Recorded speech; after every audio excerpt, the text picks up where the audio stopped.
welcome to Level Up IAS and welcome back to 10-minute series. Today in this video we're gonna look at Aurobindo Ghosh as a spiritual leader. Yesterday we finished Aurobindo Ghosh as a national extremist and I already told you why Aurobindo is important for the exam this year because it is his 150th birth anniversary. Okay, so let's begin. I have already given you one mains question to attempt. You can write your answers in the comments section and we will evaluate your answers.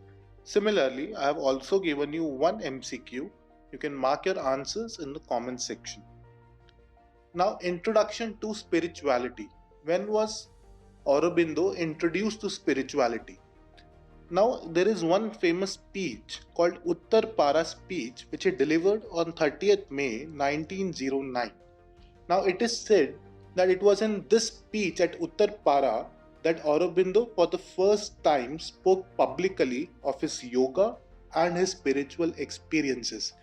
Now if you realize this is on 30th May 1909, which is way before he was arrested. So he had that prior connection to yoga. That is important for Uttar Para speech. Okay. Now this is a small introduction, you can read this. Now as we all know, it is said that during the period of his imprisonment, he came to feel that he was destined to pursue a different course of life. A kind of spiritual change brought about this transformation and the hectic political worker took to the ways of a yogi. Correct?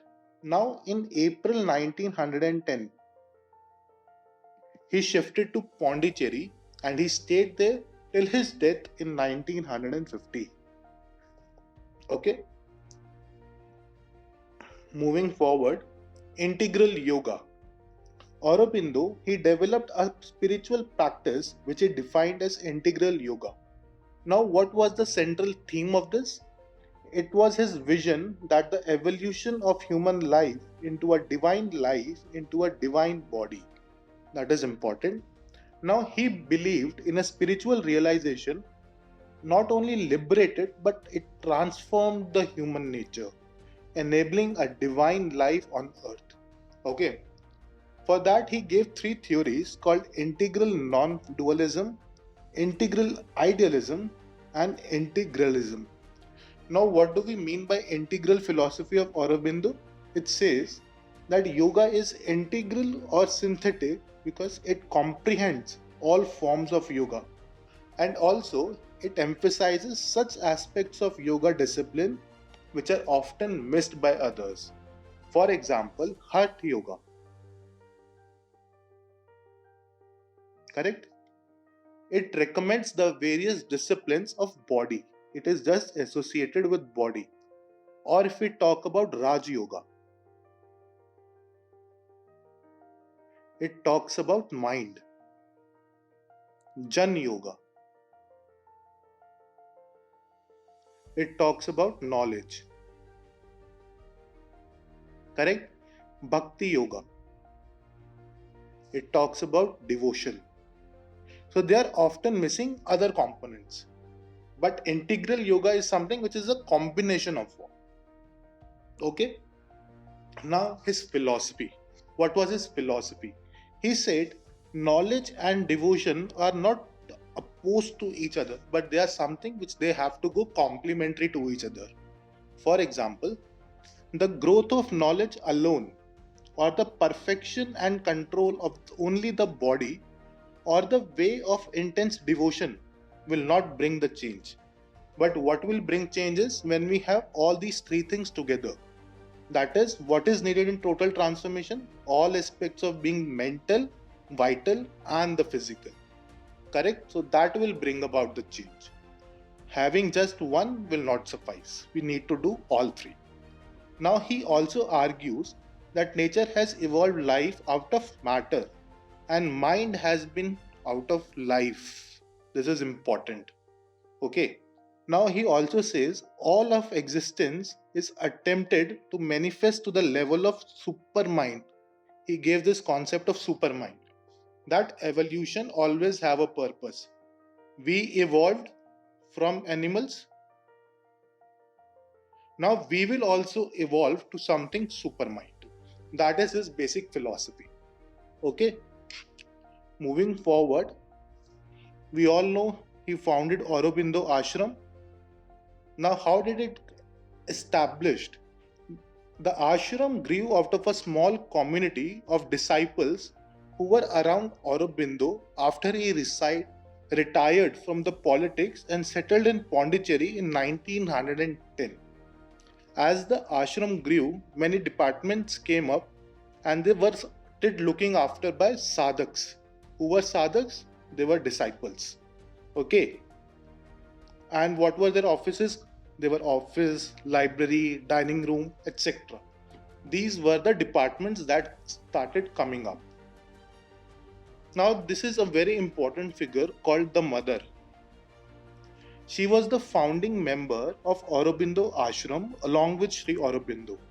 They together established Aurobindo Ashram, first thing.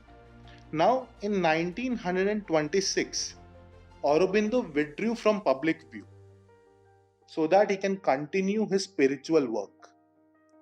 So when he did that, he handed over all the full responsibilities of the inner and outer lives of the sadhaks and the ashram to her, to mother. So this is important. Now we have his literary works. He wrote many books. For example, he wrote Synthesis of Yoga, The Life Divine, Savitri, Bhagavad Gita. So let's look at each one of them.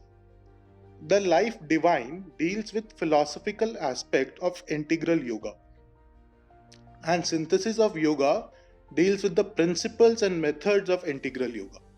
Okay, now Savitri is an important book. It is a legend and a symbol. It is an epic poem which is based upon Mahabharata. First thing. Now, its theme revolves around the transcendence of a man as a consummation of terrestrial evolution and the emergence of an immortal supernatural Gnostic race upon the earth. Okay, so this is important. Now, his concept of integral yoga is defined in the book Synthesis of Yoga, as we read here, and The Life Divine, which we also read about. Now, The Life Divine is nothing but a compilation of essays which he published in Arya. Okay. Now, there were some other works which he published, which are Basis of Yoga, Bhagavad Gita and its message, The Future Evolution of a Man, Rebirth and Karma. These are important things that you need to remember for your prelims because it can be directly asked. Now, he was in news, as we all know, it's his 150th birth anniversary. So, Prime Minister also set up a 53-member committee to mark his 150th birth anniversary. This is important. Now, who headed this committee? It was headed by the Prime Minister himself. And who all were there? It was the Lok Sabha Speaker. Now, apart from Lok Sabha Speaker, there are two former PMs also who are part of this committee. One is Manmohan Singh and another is H.D. Deve Gowda.